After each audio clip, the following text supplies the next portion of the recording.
Since the last couple of videos that I've taken of myself have featured screenshots that were just incredibly unflattering, enough to make a person wonder if there were some devious machinations afoot, even though the better part of one knows that one isn't important enough to do such things or take such steps.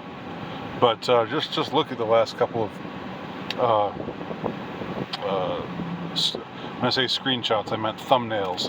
Just look at the last couple of thumbnails that featured me in just the stupidest looking, having the stupidest looking faces imaginable. So instead of that, instead this time around, I'm going to go without showing you my beautiful visage. But I've been thinking recently about, well, after the last video that I recorded, the one before the suicide stand-up comedy one, the last video that I recorded where I was talking about the NWO Olympics, and I've since written a piece for my Substack page as well on that same subject. I've thought about the phrase, "and you will be happy." You know, what I kept making reference to, both in the video and in the article, is the now infamous spot that was put out by the WEF in 2016, where they said, in the future you will own nothing and be happy, and it was implied that by 2030 this would be the case, and there was an article talking about how, you know, how this would be the case in the near future, and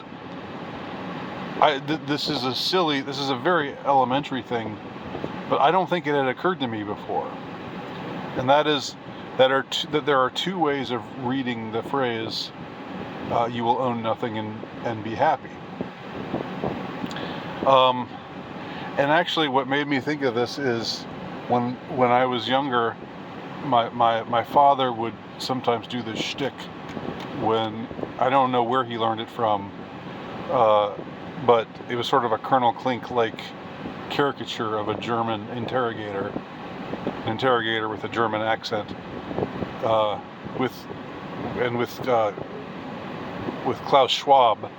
You know, it's relevant again. But he would say, "You will do this, and you will enjoy it."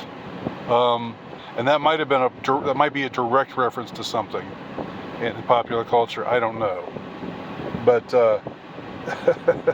of course, you know, the meaning behind that phrase is that you will enjoy it is like a command. It's not like a command, it is a command. It's not saying this is going to be so good for you that, oh, I'm confident that you will enjoy it, right? It's saying, you know, no matter how miserable you are, you will enjoy it because I'm commanding you to enjoy it, and if you don't enjoy it, if you don't act like you enjoy it, I'll torture you pitilessly. And it seems that the whole "you will own nothing and be happy,"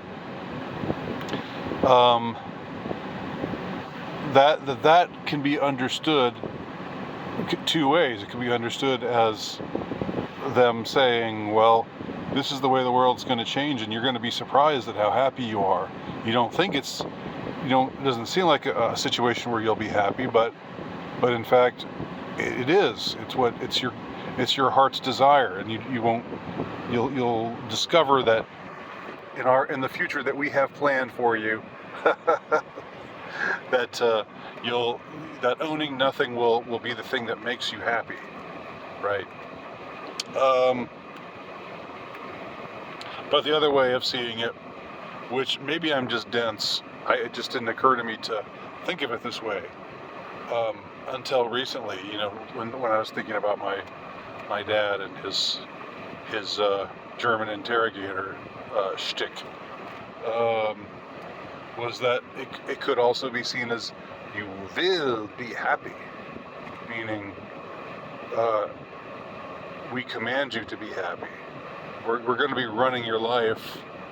We're going to be in charge of everything. You will have no say.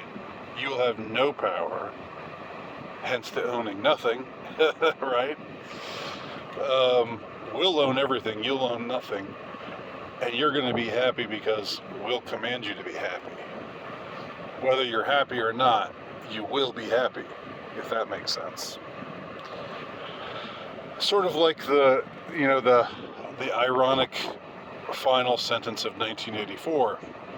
He loved Big Brother.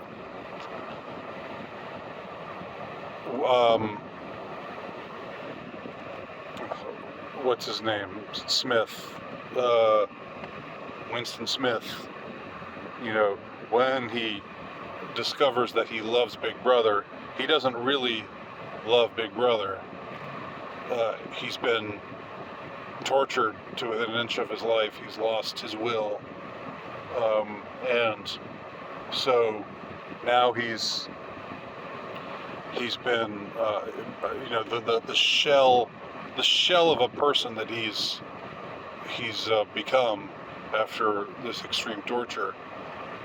The brainwashed person that he's become loves Big Brother, but it's not like a person, a human person,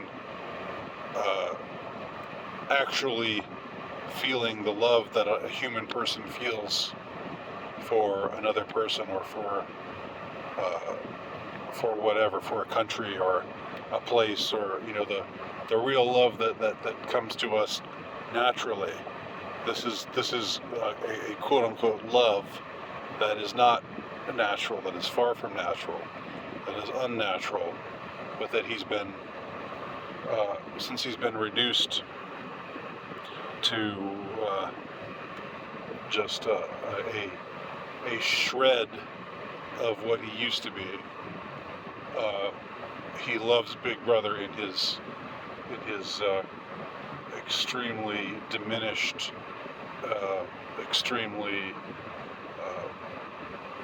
reduced, extremely brainwashed sort of way. And that's what they mean, I think. It sure fits in better with the WEF's entire, their whole routine, their whole shtick is we're gonna control everything, and it'll be for the good of everybody, and you'll enjoy it. You'll love us. You'll love Big Brother. You will be happy. It's saying the same thing. So I just wanted to point that out. And again, if anybody's already thought of this is an elementary point. Sorry it took me longer to realize it. I'm sometimes a little slow on the uptake, but there you have it.